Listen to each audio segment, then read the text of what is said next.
이른의 나이, 평생 반찬을 팔아 아들 내외와 함께 살 집을 지었습니다. 하지만 돌아온 것은 며느리의 냉대와 무시였죠. 급기야 아들은 사업 자금이라며 눈물로 5천만 원을 가져가 그 돈으로 온 가족 유럽 여행을 떠났습니다. SNS에 올라온 그들의 웃는 얼굴을 본 순간 제 아내 착한 어머니는 죽었습니다. 이것은 모든 것을 빼앗긴 한 시어머니가 자신의 존엄을 되찾는 이야기입니다. 끝까지 지켜봐 주세요. 내 이름은 김영희, 이제 막 일흔이 되었어요. 사람들은 나를 보고 영인의 손맛 사장님이라고 부르죠. 그래요.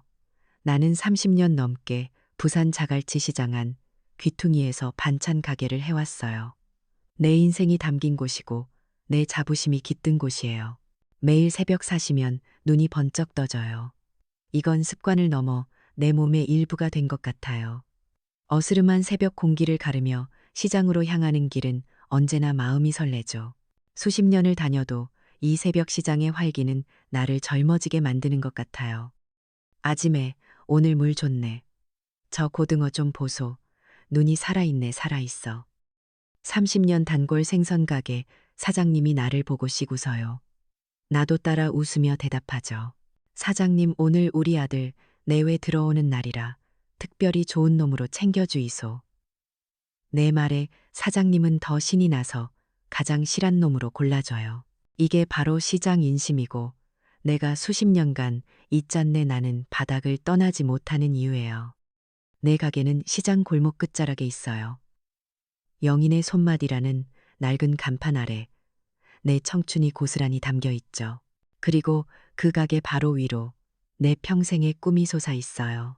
3층짜리 작은 상가 건물. 억척같이 반찬을 팔고 허리띠를 졸라매고 남들처럼 여행 한 번 못 가고 모은 돈으로 한 층 한 층 올린 내 피땀의 결실이에요. 이 집을 지을 때 내 꿈은 단 하나였어요. 1층에서는 내가 평생 해온 반찬 장사를 하고 2층에는 내가 살고 그리고 3층에는 우리 아들 진우 그리고 앞으로 며느리가 될 아이와 손주까지 다 함께 오순도순 사는 거. 이 건물은 나에게 그냥 집이 아니에요. 내 가족을 위한 성이고 내가 만든 울타리였죠. 2층 내 방 창문에서는 저 멀리 영도대교가 보여요. 밤마다 그 다리의 불빛을 보면서 영희야 참 고생했다. 이제 아들하고 행복하게 살 일만 남았다고 스스로를 다독이곤 했어요. 그리고 마침내 그 꿈이 이루어지는 날이 온 거예요. 아들 진우와 며느리 하윤이가 이사 오는 날 나는 며칠 전부터 집을 쓸고 닦고 온갖 반찬거리를 준비하며 마음이 들떠 있었어요. 강남에서 나고 자란 새아가라니 얼마나 곱고 예쁠까. 우리 진우가 복도 많지. 나는 설레는 마음으로 현관문만 쳐다보고 있었어요. 오후가 되어서야 이삿짐 차와 함께 아들 내외가 도착했어요. 차에서 내리는 며느리는 멀리서 봐도 참 반짝이는 아이였어요. 잡지에서 막 튀어나온 것처럼 머리부터 발끝까지 어찌나 세련됐는지 이 시장 골목과는 어울리지 않는 귀한 자태였죠. 그런데 건물 앞에 선 며느리의 첫 마디가 내 심장의 작은 바늘처럼 콕 박혔어요. 어머, 진우 씨, 생각보다 건물이 작네요. 아기가 있는 말은 아니었을 거예요. 그냥 솔직한 감상이었겠죠. 하지만 내 평생이 담긴 결과물을 생각보다 작다는 말로 평가받으니 순간 가슴이 서늘해지더군요. 나는 애써 웃으며 그들을 맞았어요. 어서 오너라, 아가. 먼 길 오느라 고생했다. 진우는 내 눈치를 보며 하윤이의 팔을 살짝 잡아 끌었어요. 하윤아, 엄마가 우리 때문에 얼마나 신경 쓰셨는데. 하지만 하윤이는 내 집, 아니 이제 우리 집이 될 2층 내 살림을 둘러보며 또 한 번 미간을 찌푸렸어요. 30년 넘게 손때 묻은 자개장, 내가 시집올 때 해 온 낡은 소파, 꽃무늬 벽지. 그 모든 것이 하윤이의 눈에는 촌스럽고 불편해 보였나 봐요. 입 밖으로 내지는 않았지만 그 표정이 모든 걸 말해주고 있었죠. 어머님, 이런 데서 어떻게 사셨어요? 라고 묻는 것 같았어요. 나는 또 한 번 애써 마음을 다잡았어요. 그래, 강남 부잣집에서 곱게 자란 아이인데 이 낡은 살림이 눈에 찰 리가 있나. 살면서 하나씩 바꿔주면 되지.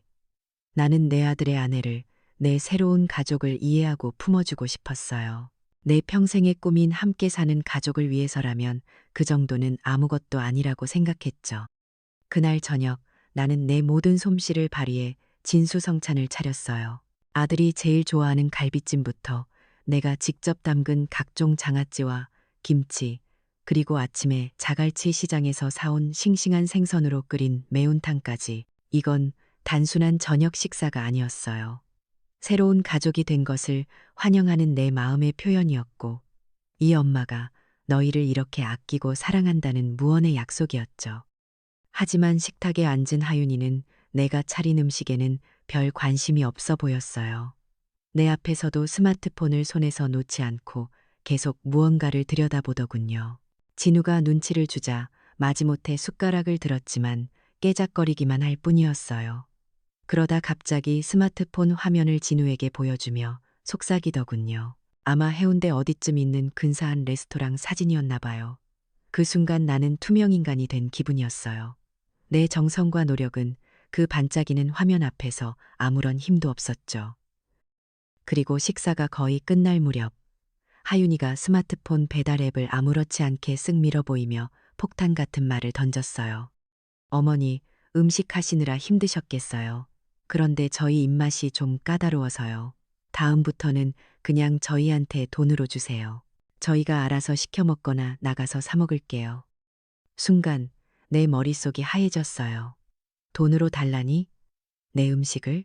30년간 내 손맛 하나로 자부심을 느끼며 살아왔는데 내 정성이, 내 사랑이 고작 돈 몇 푼으로 환산되는 가치였나. 이건 입맛의 차이가 아니었어요. 내 삶의 방식, 내가 살아온 세월 전체에 대한 거부처럼 느껴졌어요. 우리 세대에게 집밥은 그냥 한 끼 식사가 아니거든요. 가족을 챙기는 마음이고 온기를 나누는 과정인데 그 모든 것이 효율과 편리함이라는 단어 앞에서 무참히 부정당한 기분이었죠. 나는 아무 대답도 하지 못하고 밥상만 내려다봤어요. 진우는 안절부절 못하며 내 눈치를 봤지만 끝내 자기 아내를 말리지는 못했어요. 그렇게 어색하고 차가운 첫 저녁 식사가 끝났어요. 설거지를 하며 혼자 눈물을 삼키고 있는데 거실에서 하윤이가 나를 불렀어요. 언제 그랬냐는 듯 상냥한 목소리로요. 나가보니 하윤이는 새로 산 듯한 번쩍이는 명품 가방을 무릎에 올려놓고 있었어요. 어머니, 이거 예쁘죠? 그런데 제가 이걸 사느라 카드값이 조금 부족해서요. 혹시 200만 원만 빌려주실 수 있을까요? 금방 갚을게요. 나는 순간 망설였어요. 하루 종일 서운했던 마음도 마음이지만 200만 원은 내게 결코 작은 돈이 아니었거든요. 내 망설임을 읽었는지 하윤이는 배시시 웃으며 말을 덧붙였어요. 나중에 저희가 하준이 낳으면 할머니한테 더 잘하라고 가르치면 되죠. 다 손주한테 투자하는 셈 치세요. 아직 태어나지도 않은 손주. 그 아이의 이름이 나오자 내 마음은 약해졌어요. 그래, 이제 한 가족이 되었는데 뭘 그리 빡빡하게구나. 아들 내외가 행복해야 내 손주도 행복하게 태어날 수 있지. 나는 결국 고개를 끄덕였어요. 내일 아침 가게 열기 전에 은행에 들러야겠다고 생각하면서요. 그날 밤 나는 2층 내 방에 누워 잠을 이룰 수가 없었어요. 창밖으로 보이는 영도대교의 불빛이 그날따라 유난히 시리고 아프게 느껴졌어요. 30년간 꿈꿔왔던 가족이 함께하는 따뜻한 집. 하지만 오늘 하루 동안 내가 느낀 것은 따스함이 아니라 서늘한 거리감과 알 수 없는 불안함이었어요. 꿈에 그리던 집에 들어왔지만 어쩌면 나는 이 집에서 가장 외로운 사람이 될지도 모른다는 불길한 예감이 온몸을 감싸고 있었죠. 200만 원은 시작에 불과했어요. 그날 이후로 보이지 않는 계산서가 내 삶의 모든 곳에 쌓이기 시작했죠. 처음에는 아주 사소한 것들이었어요. 며느리 하윤이는 이제 막 임신 초기라 입덧이 심하다는 핑계로 먹고 싶은 것들의 목록을 적어주기 시작했어요. 그런데 그 목록이라는 게 우리 같은 시장 사람들은 이름도 생소한 것들이었죠. 유기농 샤인머스켓, 프랑스산 치즈, 스위스에서 온 초콜릿 같은 것들이요. 어머니, 뱃속에 있는 하준이를 위해서 좋은 것만 먹어야 한대요. 다 우리 손주를 위한 거니까 어머니가 좀 신경 써주세요. 손주를 위한다는 그 말 한마디가 내게는 거절할 수 없는 족쇄가 되었어요. 나는 새벽 시장에 나가는 길에 일부러 백화점 식품관에 들러 그 값비싼 과일과 식료품들을 사다 바쳤죠. 내 평생 내 입에는 넣어보지도 못한 것들이었어요. 내가 시장에서 몇 시간 동안 허리 아프게 반찬을 팔아야 겨우 만질 수 있는 돈이 그 과일 한 상자 값으로 휙 날아가 버렸어요. 그러던 어느 날 양손 가득 장을 봐서 낑낑대며 집으로 돌아오는데 현관 앞에서 나를 기다리던 하윤이가 혀를 쯧쯧 차며 말하더군요. 어머니, 아직도 그렇게 직접 장을 보세요? 마트 앱으로 주문하면 집 앞까지 다 배달해 주는데 포인트도 쌓이고 얼마나 편한데요. 그냥 저한테 카드를 주세요. 제가 알아서 할게요. 그 순간 나는 하윤이가 내 노동의 가치를 어떻게 생각하는지 똑똑히 알 수 있었어요. 내가 매일 새벽에 일어나 신선한 재료를 고르는 그 수고로움은 며느리에게는 그저 비효율적인 옛날 방식일 뿐이었죠. 내 손으로 직접 만져보고 골라야 직성이 풀리는 내 30년의 습관과 자부심은 스마트폰 터치 한 번이면 해결될 하찮은 일이 되어버린 거예요. 그때부터였을까요? 내 반찬 가게가 하윤이의 개인 비서실처럼 변하기 시작한 게 어머니, 저 하준이 때문에 바빠서 못 나가는데 택배 오면 대신 좀 받아주세요. 처음에는 그런 부탁이었어요. 하지만 곧 어머니, 기사님 오시면 결제도 좀 대신해 주세요. 저녁에 바로 드릴게요. 로 바뀌었죠. 가게 일로 한창 바쁜데 덩치 큰 택배 기사님이 들이닥쳐요. 최하윤 씨 댁, 맞죠? 38만 원 결제 부탁드립니다. 손님들이 쳐다보는 앞에서 나는 창피함을 무릅쓰고 주섬주섬 돈을 꺼내 계산을 했어요. 상자에는 온통 하윤이가 입을 옷, 화장품, 가방 같은 것들이 들어 있었죠. 그리고 저녁이 되어도 하윤이는 돈을 줄 생각을 안 했어요. 내가 먼저 이야기를 꺼내면 그제야 아차, 깜빡했네요. 어머니, 내일 드릴게요. 라고 말하고는 그걸로 끝이었어요. 그 내일은 영원히 오지 않았죠. 나는 내 가게에서 내 손님들 앞에서 며느리의 쇼핑 비용을 대주는 사람이 되어버린 거예요.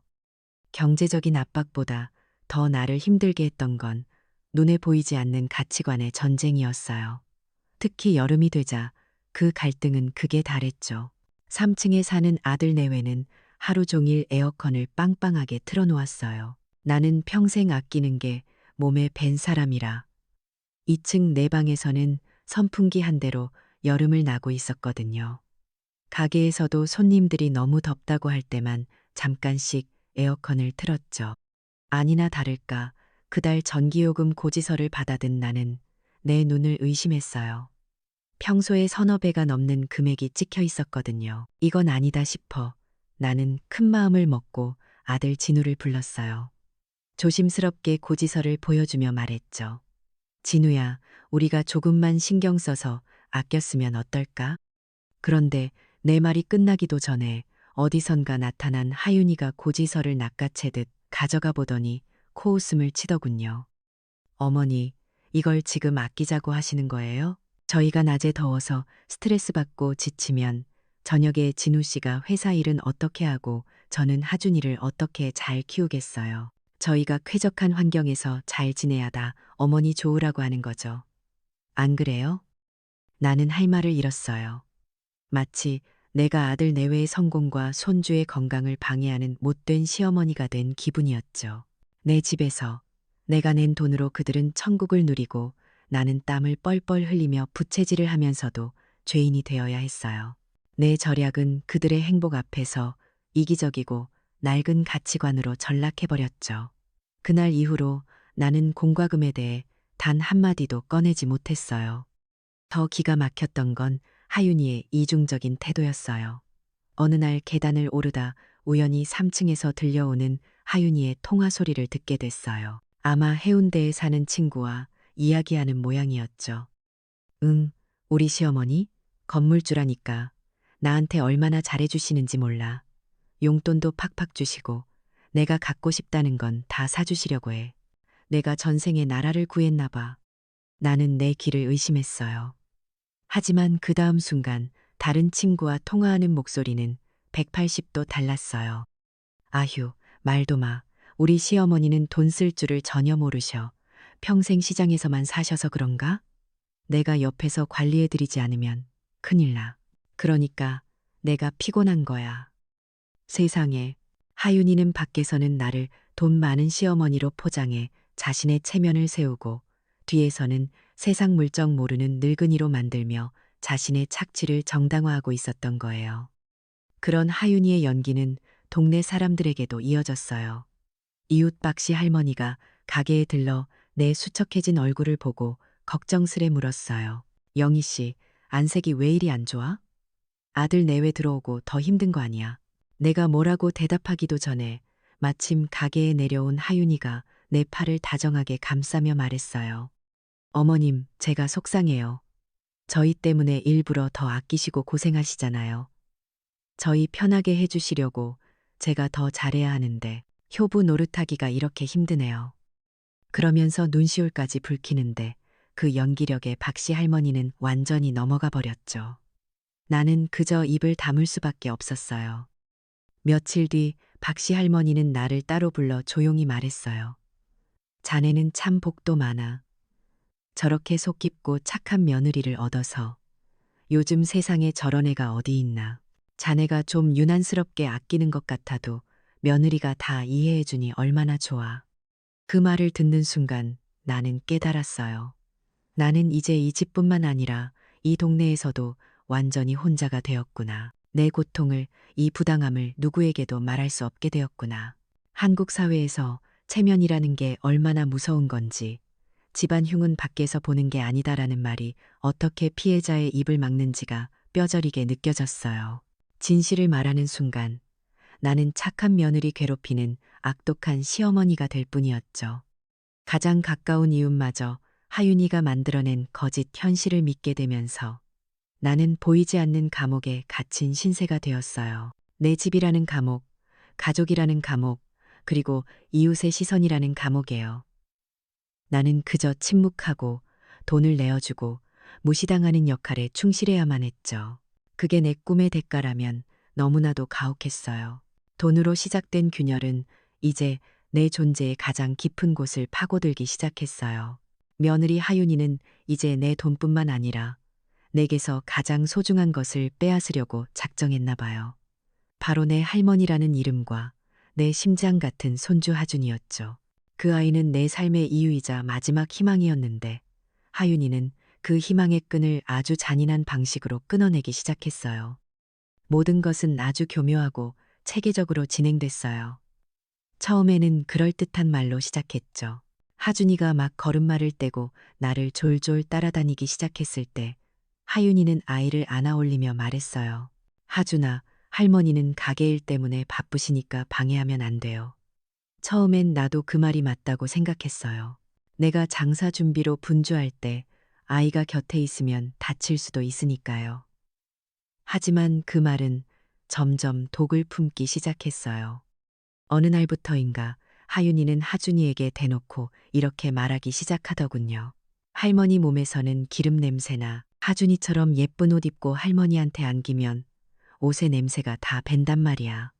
그 말을 처음 들었을 때 나는 가게 한가운데서 망치로 머리를 맞은 듯 멍해졌어요. 기름 냄새. 그래요. 내 몸에서는 30년간 전을 부치고 나무를 볶으며 밴 기름 냄새가 났죠. 하지만 그 냄새는 내 아들 진우를 키워내고 이 3층짜리 집을 올린 내 땀의 냄새고 내 희생의 냄새였어요. 그런데 내 며느리는 내 삶의 역사가 담긴 그 냄새를 더러운 것으로 규정해버린 거예요. 거기서 그치지 않았어요. 하윤이는 하준이의 머릿속에 나는 나쁜 할머니라는 인식을 심기 시작했어요. 아이가 조금이라도 시끄럽게 굴면 하윤이는 속삭였죠. 쉿, 하준아. 할머니는 시끄러운 아이는 안 예뻐하신대. 조용히 있어야 할머니가 좋아하시는 거야. 내 사랑은 어느새 아이의 행동을 통제하는 수단이 되어 있었고 나는 아이의 천진난만함을 억압하는 무서운 할머니가 되어가고 있었어요. 나는 이대로 손주를 뺏길 수 없다는 생각에 내가 할 수 있는 최선의 방법으로 마음을 표현하기 시작했어요. 하준이가 좋아하는 꿀 약과를 만들거나 작은 장난감을 사서 3층 문 앞에 몰래 가져다 놓았죠. 하지만 내가 애써 만든 간식은 번번이 쓰레기통에서 발견되었어요. 한 번은 문 앞에 약과를 두고 조용히 내려오는데 안에서 하윤이가 하준이에게 말하는 소리가 들렸어요. 하준아, 이거 봐. 할머니가 만든 거라 지지야. 이런 거 먹으면 배아야 한단다. 엄마가 사준 깨끗한 과자만 먹어야지. 알았지? 나는 그 자리에 얼어붙었어요. 내 정성은 이제 더러운 것, 병균이 옮을 수 있는 것이 되어버린 거예요. 내 사랑이 손주 앞에서 쓰레기처럼 버려지는 광경을 나는 숨죽여 지켜봐야만 했어요. 물리적인 거리도 점점 더 멀어졌어요. 손주 얼굴이라도 한 번 더 보고 싶은 마음에 3층으로 올라가면 하윤이는 항상 문을 조금만 열고 자신의 몸으로 문틈을 막아섰어요. 그리고는 차가운 목소리로 똑같은 레퍼토리를 반복했죠. 어머니, 하준이 지금 자요. 혹은 지금 공부 중이라 방해하면 안 돼요. 하지만 그 굳게 닫힌 문틈 사이로 아이가 제일 좋아하는 만화 영화 소리나 까르르 웃는 소리가 새어나올 때면 나는 심장이 칼로 베이는 듯한 고통을 느꼈어요. 차라리 화를 내면 나을 텐데 저렇게 뻔한 거짓말로 나를 밀어내는 것이 더 비참했죠. 하윤이는 거기서 멈추지 않았어요. 이제는 온 세상에 나를 나쁜 할머니로 광고하기 시작했거든요. 나는 SNS라는 걸 할 줄도 모르는데 시장의 젊은 상인이 어느 날 내게 스마트폰 화면을 보여주더군요. 하윤이의 카카오 스토리였어요. 피곤해 지친 얼굴로 하준이를 안고 있는 사진과 함께 이런 글이 적혀 있었죠. 아무도 도와주지 않는 독박 육아, 워킹맘은 웁니다. 힘들다. 나 홀로 육아. 아무도 내 맘 몰라. 그 글 밑에는 하윤이 친구들이 남긴 댓글들이 달려 있었어요. 힘내. 하윤아, 시어머니는 손주 안 봐주셔. 요즘 시어머니들은 자기 인생 즐기느라 바쁘다더니 너무하시네. 나는 순식간에 아들 내외를 나 몰라라 하고 자기 인생만 즐기는 이기적인 늙은이가 되어 있었어요. 내 가게에서, 내 집에서 그들의 생활비까지 대주고 있는 나는 온라인 세상 속에서는 존재하지 않았죠. 그 온라인의 낙인은 곧 현실이 되어 나를 옥죄어 왔어요. 동네 사람들이 나를 보는 눈빛이 달라졌어요. 예전에는 살갑게 인사를 건네던 사람들이 이제는 나를 슬슬 피하거나 등 뒤에서 수군거리는 게 느껴졌어요. 이웃 박씨 할머니마저 이제는 내 가게의 발길을 끊었어요. 아마 그 SNS 글을 보고 나를 오해하고 있는 거겠죠. 나는 손주도 안 돌봐주는 매정한 할머니라는 보이지 않는 주홍 글씨를 이마에 새긴 채 동네를 걸어 다녀야 했어요. 누구에게도 변명할 수 없었어요. 우리 며느리가 사실은 이렇다고 말하는 순간 나는 집안 흉이나 보는 늙은이가 될 테니까요.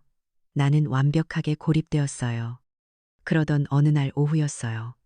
기적처럼 하윤이가 잠시 외출을 했죠. 그 틈을 타 하준이가 몰래 2층으로 내려왔어요. 아이는 내게 달려와 와락 안기며 손에 들고 있던 삐뚤빼뚤한 그림을 내밀었어요. 그림 속에는 나와 자기 자신이 손을 잡고 활짝 웃고 있었죠. 할머니, 이거 할머니예요. 엄마 몰래 그렸어요. 이거 비밀이에요. 엄마한테 혼나요. 그 순간 나는 터져 나오는 눈물을 참을 수가 없었어요. 몇 달간의 서름과 고통이 한꺼번에 녹아내리는 기분이었죠. 나는 아이를 끌어안고 내 손주를 되찾은 것만 같은 기쁨에 흠뻑 젖어 있었어요. 하지만 그 행복은 너무나도 짧았어요. 외출했던 하윤이가 예상보다 일찍 돌아온 거예요.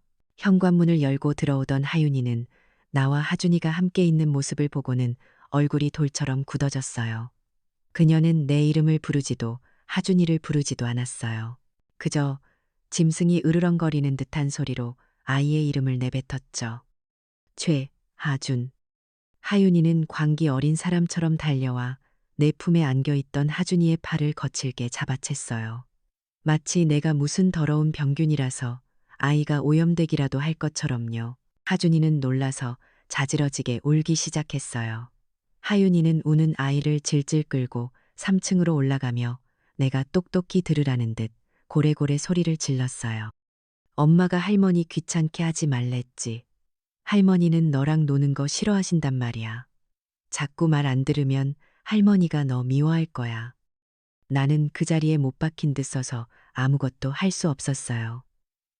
그런데 바로 그 순간 내 심장을 산산조각 내는 일이 벌어졌어요. 울면서 끌려가던 하준이가 공포에 질린 눈으로 나를 돌아보며 엄마가 매일같이 주입시킨 그 독이 밴 말을 자기 입으로 내뱉고 만 거예요. 할머니, 몸에서 냄새 나요. 그 작은 속삭임이 내 세상 전체를 무너뜨렸어요. 내 며느리는 단순히 나와 손주 사이를 갈라놓은 게 아니었어요. 아이의 순수한 사랑을 공포로, 그리고 존경심을 수치심으로 바꿔놓은 거예요.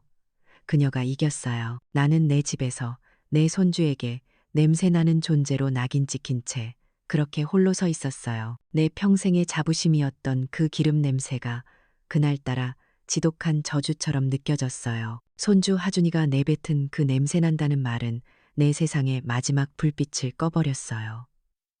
그 후로 몇 달간 나는 살아도 사는 게 아니었어요. 가게 문은 열었지만 기계처럼 몸만 움직일 뿐 영혼은 텅 비어버렸죠. 웃음도 사라지고 말수도 줄고 세상 모든 색깔이 잿빛으로 보였어요. 내 집 2층에 스스로를 가두고 나는 그저 숨만 쉬는 존재가 되어갔어요. 모든 것을 포기한 채로요. 그러다 하준이의 5번째 생일이 다가왔어요. 마음은 이미 산산조각 났지만 할머니의 사랑이라는 건 참 미련하고 질긴 것인지 나는 이 날을 그냥 보낼 수가 없었어요. 어쩌면 오늘만큼은 다를지도 모른다는 마지막 희망의 불씨를 되살려봤죠. 나는 며칠 밤을 새워가며 아이의 작은 한복을 손수지었어요. 한 땀 한 땀 바느질을 하며 내 사랑이 전해지기를, 아이의 마음에 밝힌 독이 조금이라도 씻겨나가기를 기도했어요. 생일날 새벽에는 일어나 미역국을 끓이고 잡채를 볶고 아이가 좋아할 만한 떡을 쪘어요. 온 집안에 퍼지는 고소한 음식 냄새가 오늘만큼은 저주가 아니라 축복이 되기를 바라면서요. 하지만 그날 3층에서는 아무런 인기척도 없었어요. 나는 차려놓은 생일상이 식어가는 것을 멍하니 바라보며 온종일 그들을 기다렸어요. 해가 지고 어둠이 내리고 나는 결국 아들 진우에게 전화를 걸었죠. 아들의 목소리는 당황한 기색이 역력했어요. 어머니, 죄송해요. 처가에 급한 일이 생겨서요. 오늘은 못 들어갈 것 같아요. 나는 알겠다고 대답하고 전화를 끊었지만 심장이 차갑게 식는 것을 느꼈어요. 다음 날 가게에 나온 내 꼴이 말이 아니었는지 단골인 젊은 과일 가게 총각이 걱정스레 다가와 스마트폰을 보여주더군요. 사장님, 이거. 화면 속에는 내 며느리 하윤이의 SNS가 떠 있었어요. 부산에서 가장 비싼 해운대의 한 호텔 레스토랑, 화려한 풍선과 케이크, 그리고 활짝 웃고 있는 하윤이와 진우, 하준이, 그리고 사돈댁 식구들까지. 사진 밑에는 이렇게 적혀 있었죠. 사랑하는 우리 아들 5번째 생일 파티, 가족들과 함께 행복한 시간. 그 가족이라는 단어 속에 나만은 없었어요. 나는 그들의 가족이 아니었던 거예요. 그날 밤 나는 홀로 식어빠진 생일상 앞에 앉아 작은 케이크에 꽂은 촛불 하나를 불며 소리 없이 울었어요. 내 마음속에서 아들 내외와의 마지막 끈이 그렇게 툭 하고 끊어지는 소리가 들렸어요. 그렇게 모든 것을 체념하고 있을 때였어요. 며칠 뒤 퀭한 얼굴의 진우가 나를 찾아왔어요. 아들은 내 앞에 무릎이라도 꿇을 기세로 매달렸죠. 사업에 꼭 필요한 자금이 있는데 5천만 원이 급하게 필요하다고요. 어머니, 이번 한 번만 도와주세요. 제가 정말 잘못했어요. 이 투자만 성공하면 제가 다 갚고 어머니께 평생 효도하며 살게요. 아들은 눈물까지 글썽이며 내게 약속했어요. 나는 이미 마음이 떠났다고 생각했는데 자식의 눈물 앞에서는 또다시 바보가 되더군요. 어쩌면 이게 정말 마지막 기회일지도 모른다. 내 아들이 정신을 차릴 수 있는 마지막 동아줄일지도 모른다는 어리석은 희망을 품었어요. 나는 내 마지막 남은 모든 것을 긁어모으기로 결심했어요. 나는 은행으로 가 30년 전 남편이 사고로 세상을 떠나며 남기고 간 생명보험금 통장을 해지했어요. 아무에게도 말하지 않았던 내 인생의 마지막 비상금이었죠. 그걸로도 모자라 나는 내 분신과도 같은 이 가게를 담보로 대출까지 받았어요. 그렇게 5천만 원을 만들어 아들의 손에 쥐어주었죠.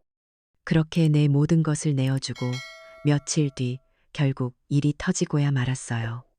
가게에서 손님에게 반찬을 내어주다 눈앞이 핑 돌면서 그대로 쓰러져 버린 거예요. 정신을 차렸을 땐 병원 응급실이었고 내 주위에는 시장 상인들이 걱정스러운 얼굴로 나를 둘러싸고 있었어요. 나를 피하던 이웃 박씨 할머니까지 눈이 뻘개져서 내 손을 잡고 있더군요. 영희 씨, 미안하네. 내가 정말 미안해. 박씨 할머니는 울먹이며 내게 말했어요. 내가 그 며느리 SNS를 봤는데 글쎄 2주 동안 유럽 여행 간다고 자랑을 해놨어. 자네한테 돈 받아간 날 바로 다음 날의 말이야. 순간 내 머릿속의 모든 것이 제자리를 찾아 맞춰졌어요. 사업 투자금, 마지막 기회, 효도. 그 모든 것이 새빨간 거짓말이었던 거예요. 내 마지막 비상금과 내 목숨 같은 가게를 담보로 잡은 그 돈은 아들의 사업이 아니라 며느리와 함께하는 호화로운 유럽 여행 경비가 되었던 거죠. 나는 허탈한 웃음을 터뜨렸어요. 눈물이 아니라 웃음이 나오더군요. 그래, 나는 이 정도로 어리석은 여자였던 거예요. 그때였어요. 병실 문을 열고 들어온 한 중년 신사가 나를 보고는 깜짝 놀라 다가왔어요. 혹시 자갈치 시장에서 식당하셨던 아주머니 아니세요? 나는 가물가물한 기억을 더듬었어요. 그는 30년 전 돈 없는 고학생이라며 내 가게에서 밥을 얻어먹던 청년이었어요. 이제는 번듯한 법무법인의 대표가 된 변호사였죠. 그는 내 기구한 사연을 한참 동안 들어주더니 분노에 찬 얼굴로 말했어요. 아주머니, 이건 그냥 가족 문제가 아닙니다. 명백한 사기예요. 제가 도와드리겠습니다. 처음으로 내 편이 생겼어요. 그날 이후 나는 완전히 다른 사람이 되기로 마음먹었어요. 변호사는 내게 증거를 모아야 한다고 했어요. 그동안의 돈거래 내역, 하윤이가 보낸 문자들, 그리고 그 SNS 게시물들까지요. 나는 평생 기계라고는 가게 계산기밖에 만져본 적이 없는데 눈앞이 캄캄했죠. 나는 과일 가게, 총각에게 고개를 숙이고 스마트폰 사용법을 배우기 시작했어요. 화면을 손가락으로 어떻게 넘기는지, 사진은 어떻게 찍는지, 그리고 가장 중요한 통화 녹음과 화면 캡처는 어떻게 하는지를요. 손가락이 맘대로 움직이지 않아 답답하고 창피했지만 나는 이를 악물고 배웠어요. 아들 내외가 유럽에서 돌아올 2주라는 시간은 내게 주어진 마지막 기회였으니까요.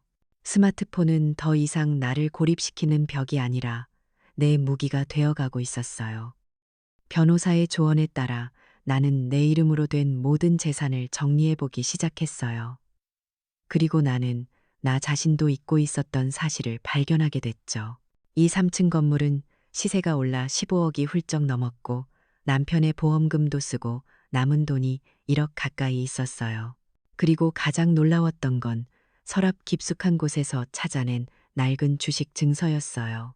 90년대 앞으로는 이런 세상이 온다더라는 말만 믿고 재미삼아 사두었던 삼성전자 주식.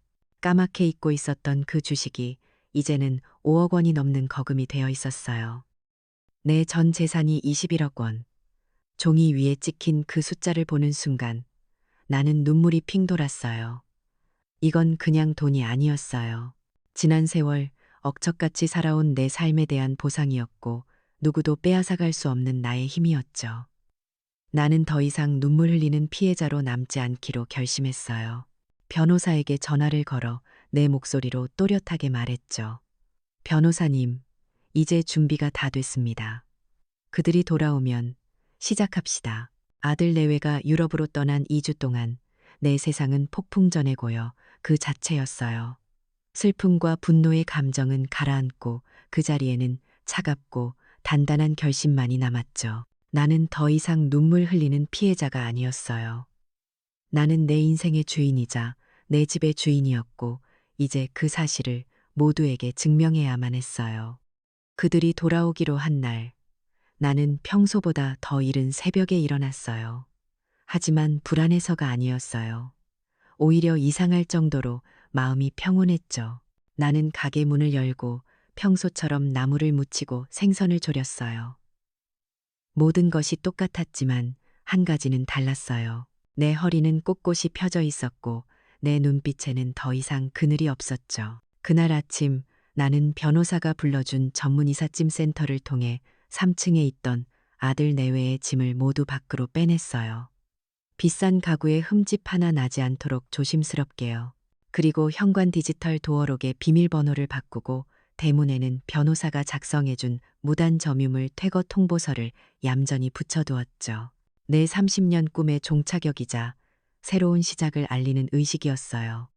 오후 늦게 요란한 웃음소리와 함께 택시 한 대가 골목 어귀에 섰어요. 명품 쇼핑백을 양손 가득 들고 나타난 아들 내외는 지난 2주간 내 지옥 같은 시간을 비웃기라도 하듯 행복해 보였어요. 그들은 뭐가 그리 즐거운지 제잘거리며 현관으로 다가왔죠. 하지만 익숙하게 비밀번호를 누르던 하윤이의 손이 멈칫했어요. 삐, 비, 빅. 등록되지 않은 번호입니다. 당황한 하윤이가 다시 한번 번호를 눌렀지만 결과는 마찬가지였어요. 그제야 그들은 현관문 앞에 산더미처럼 쌓여 있는 자신들의 짐을 발견했어요.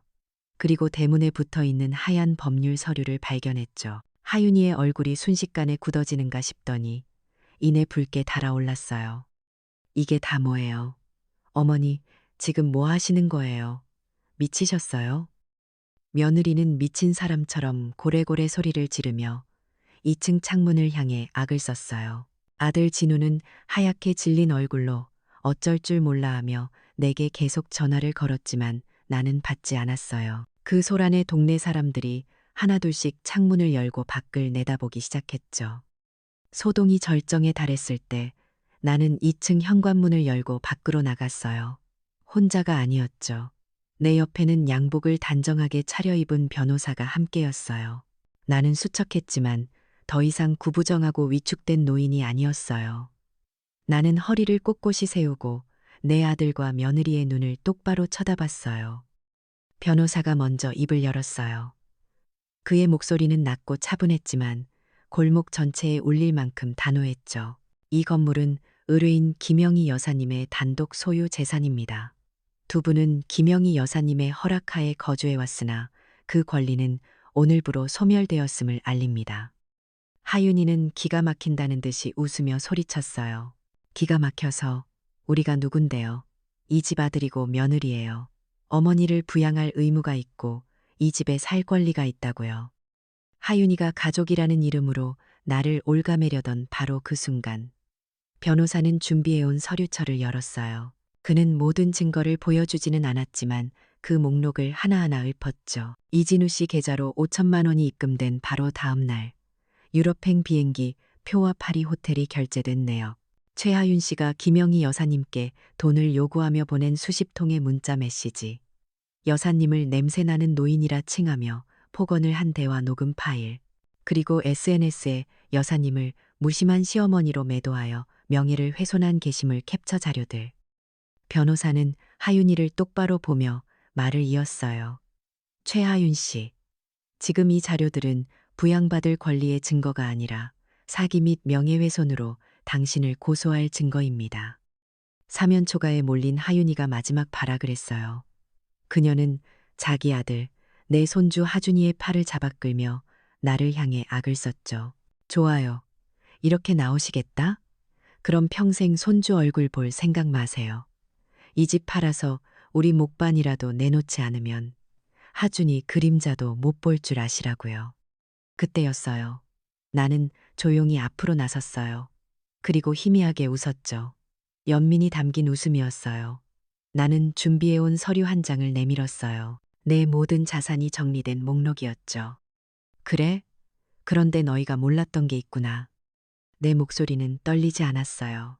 이 건물시가 15억, 내 예금 1억, 그리고 내가 30년 전에 사뒀던 삼성전자 주식, 오늘자로 5억, 내 전 재산이 21억 원이란다. 아들 내외에 눈이 믿을 수 없다는 듯 커졌어요. 나는 하윤이의 눈을 똑바로 보며 내 인생을 건 마지막 한마디를 내뱉었죠. 네가 감히 내 손주를 가지고 나를 협박해. 나는 이 돈으로 대한민국 최고의 변호사를 사서 너한테 면접교섭권 소송을 걸 수 있어. 하준이가 보고 싶을 때마다 5성급 호텔 스위트룸에 데려가서 세상에서 제일 좋은 장난감을 사줄 수도 있지. 하지만 너희는 어떨까?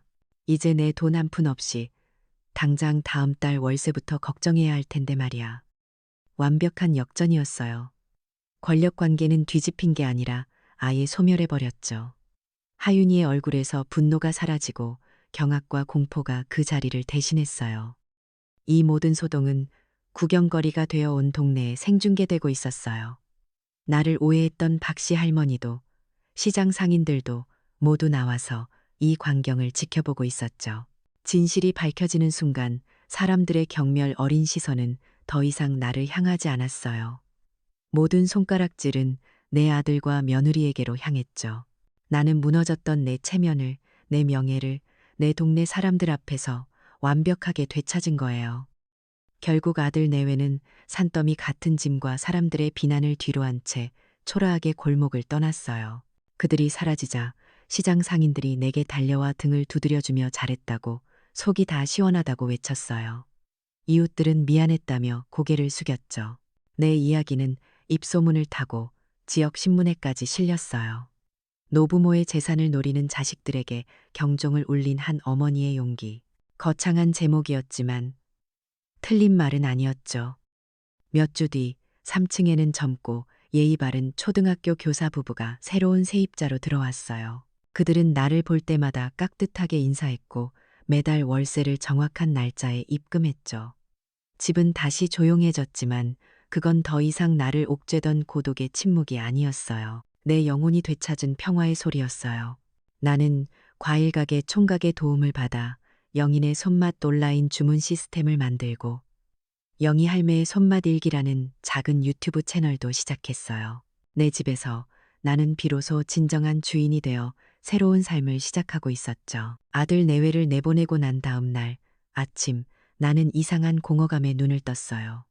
시끄러운 알람 소리도 나를 닥달하는 목소리도 없는 고요한 아침이었죠. 이기기 위해 모든 것을 걸었고 결국 이겼어요. 그런데 왜 마음 한구석이 이렇게 텅 비어버린 걸까요? 승리의 기쁨보다는 30년간 애써 지어 올린 꿈의 성이 와르르 무너져 내린 폐허 위에 홀로 서 있는 기분이었어요. 나는 한동안 멍하니 앉아 있었죠.